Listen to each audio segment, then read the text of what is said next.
Assalamualaikum warahmatullahi wabarakatuh. Perkenalkan, saya Holisatu Rosidah, NIM 2300111914049. Saya dari Teknologi Pangan kelas B.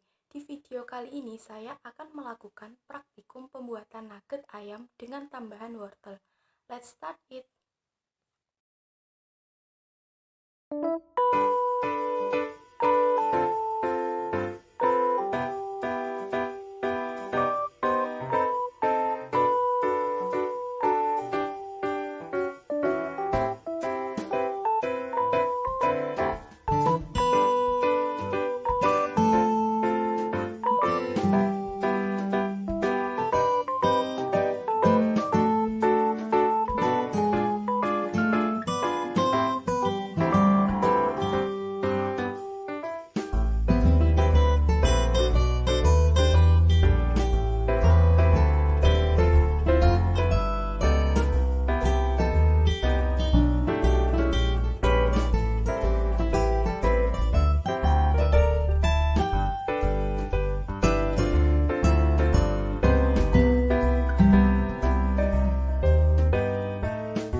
Selanjutnya saya akan menjelaskan beberapa pembahasan yang mana dimulai dari falabilitasnya.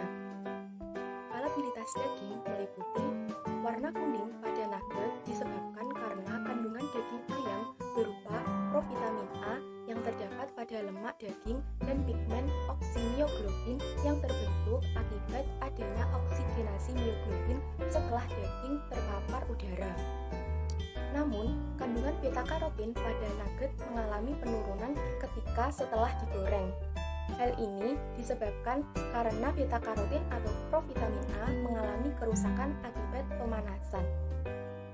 Yang kedua adalah tekstur yang rapuh dan mudah dipatahkan karena dalam proses pengolahan dilakukan pemanasan yang membuat protein terdenaturasi sehingga kemampuan mengikat airnya menurun. Selanjutnya adalah keempukannya yang kurang karena kadar airnya banyak terbuang selama pengukusan. Selain itu, karena banyaknya tepung yang ditambahkan sehingga kadar protein sedikit yang menyebabkan daya ikat air menurun. Protein berfungsi sebagai bahan pengikat dalam proses emulsi dan pengikat atau penahan air. Kadar air berpengaruh terhadap keempukan. Tingginya kadar air yang tersisa pada nugget setelah pengukusan selanjutnya semakin berkurang. Hal tersebut dikarenakan nugget menerima panas selama proses penggorengan, yang mana menyebabkan air dalam nugget menguap, lalu minyak masuk pada pori-pori atau ruang kosong yang tadinya terisi oleh air. Yang selanjutnya adalah juiciness-nya yang berkurang. Hal tersebut karena lemak dan cairan daging meleleh pada saat pengukusan. Daging yang telah dihaluskan tidak perlu dilakukan pemanasan dengan suhu yang tinggi dalam waktu yang lama. Hal tersebut dikarenakan dapat menyebabkan terjadinya perubahan kimiawi pada daging, di mana air yang terikat pada daging akan keluar bersama lemak yang masak, sehingga kelezatan dan cita rasanya akan berkurang.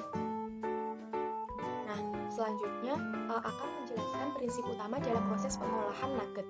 Proses pembuatan produk nugget terdiri dari filet daging, marinasi, penggilingan, pencampuran bahan-bahan, pencetakan, battering, breading, penggorengan, dan freezing. Yang pertama adalah filet yang merupakan penghilangan tulang dari daging.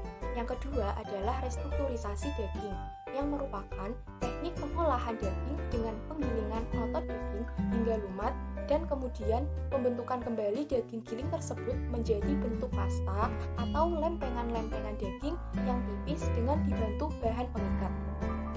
Restrukturisasi yaitu daging yang digiling dan dibumbui kemudian diselimuti oleh perekat tepung, pelumuran tepung roti atau breading, dan digoreng setengah matang, lalu dibekukan untuk mempertahankan mutunya selama penyimpanan. Yang selanjutnya adalah marinasi yang merupakan proses perendaman daging di dalam marinade atau yang disebut cairan berbumbu sebelum diolah lebih lanjut. Nah, prinsip marinasi daging adalah perendaman dalam bahan marinade atau larutan atau saus yang mengandung ingredient tertentu sehingga secara perlahan-lahan terjadi transfer pasif dari bahan marinade ke dalam daging secara osmosis. Yang selanjutnya, daging dihaluskan untuk memperkecil ukuran daging sehingga dapat meningkatkan efisiensi dalam pengadukan atau pencampuran, meningkatkan luas permukaan daging yang dapat membantu ekstraksi protein. Selanjutnya adalah pencampuran yang dilakukan dengan menggunakan sendok untuk mengaduknya. Selanjutnya adalah battering yang merupakan adonan diberi larutan yang terdiri dari tepung, butter, air yang mana berfungsi sebagai perekat untuk proses coating dengan menggunakan tepung panir. Selanjutnya, proses breading di mana merupakan suatu proses penambahan pelapis atau coating dengan menggunakan breadcrumb berupa tepung roti atau tepung panir. Proses ini berguna untuk melindungi produk dari dehidrasi selama pemanasan dan penyimpanan. Yang selanjutnya adalah metode pemasakan nugget, yaitu berupa tipe kombinasi karena dalam pembuatan melalui proses steaming atau pengukusan yang merupakan tipe moist heat cooking dan frying yang merupakan tipe dry heat cooking. Moist heat cooking adalah metode pemasakan dengan media air atau uap air panas. Moist heat cooking digunakan untuk memasak daging dengan yang relatif alot. Sedangkan untuk dry heat cooking adalah metode pemasakan dengan media udara panas atau minyak panas. Dry heat cooking digunakan untuk memasak daging yang relatif empuk. Selanjutnya, dalam pengolahan daging menjadi nugget terjadi perubahan senyawa. Yang pertama adalah kadar airnya. Terjadi peningkatan kadar air yang mana dipengaruhi karena penambahan wortel dalam jumlah banyak bertambah karena jumlah serat yang terkandung ikut meningkat, sehingga kadar air akan meningkat juga. Selanjutnya adalah kadar protein. Terjadi penurunan kadar protein, yaitu terletak pada kesegaran daging. Penurunan protein dikarenakan faktor suhu rendah selama proses pengangkutan ikan yang menyebabkan berubahnya struktur alami dari protein melalui perubahan interaksi air dan gugus nonpolar dari protein. Pemanasan menyebabkan kadar protein menurun disebabkan karena asam aminonya rusak selama proses pemanasan. Namun, kadar protein sedikit ditunjang karena penambahan wortel dan kuning telur. Selanjutnya adalah perubahan kadar lemak. Konsentrasi wortel mempengaruhi kadar lemak nugget yang dihasilkan. Hal ini disebabkan karena semakin tinggi konsentrasi wortel, semakin tinggi pula kadar air, sehingga mempengaruhi kadar lemak. Semakin banyaknya kadar air yang menguap selama proses penggorengan, akan semakin banyak pula minyak yang diserap nugget. Sebaliknya, semakin sedikit kadar air yang menguap, maka semakin rendah terhadap daya serap minyak. Sehingga semakin banyak kadar air pada bahan pangan, maka semakin sedikit jumlah daya serap minyaknya. Selanjutnya adalah kadar vitamin A. Kadar vitamin A mengalami peningkatan. Hal ini dipengaruhi konsentrasi wortel, di mana semakin banyak konsentrasi wortel yang ditambahkan pada nugget, semakin tinggi pula kadar vitamin A karena wortel mengandung vitamin A. Namun, selain wortel ada bahan lain yang mempengaruhi kadar vitamin A, yang mana yaitu berupa minyak yang digunakan adalah berupa minyak kelapa sawit dengan fortifikasi vitamin A. Minyak dengan fortifikasi vitamin A lebih stabil selama proses pemanasan. Selanjutnya, dalam pembuatan nugget membutuhkan bahan tambahan. Pembuatan nugget memerlukan bahan pembantu yaitu garam, gula, bawang putih, dan merica. Tidak digunakan penyedap rasa, maka digantikan dengan bahan alami berupa gula, garam, dan merica untuk memberi cita rasa pada produk yang dihasilkan. Yang kedua berupa bawang putih yang merupakan bahan alami yang ditambahkan ke dalam bahan makanan untuk meningkatkan selera makan. Bawang putih mengandung antibiotik alami berupa alin dan alisin, yang selain menekan pertumbuhan bakteri pembusuk, juga meningkatkan aroma dan cita rasa yang lezat. Yang ketiga adalah bahan tambahan berupa wortel yang menyebabkan perubahan. Penambahan wortel dalam jumlah yang banyak akan menyebabkan kadar air bertambah karena jumlah serat yang terkandung ikut meningkatkan air.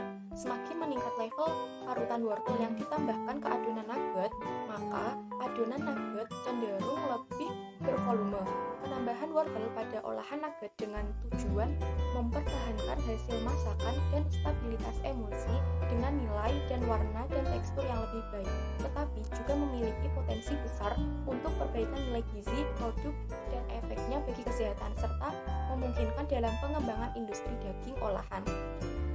Selanjutnya, penambahan tepung tapioka dan tepung terigu, yang mana sebagai bahan pengikat.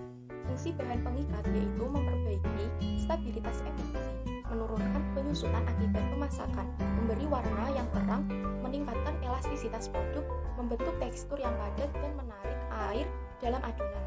Selanjutnya yang terakhir lalu ada battering yang terbuat dari tepung terigu yang ditambahkan air. Gunanya sebagai perekat untuk proses coating dengan menggunakan breadcrumb. Lalu ada penambahan pelapis atau coating dengan menggunakan breadcrumb berupa tepung roti atau panir. Proses ini berguna untuk melindungi produk dari dehidrasi selama pemasakan dan penyimpanan. Sekian penjelasan yang dapat saya sampaikan. Semoga dapat bermanfaat bagi kalian semua. Terima kasih. Wassalamualaikum warahmatullahi wabarakatuh.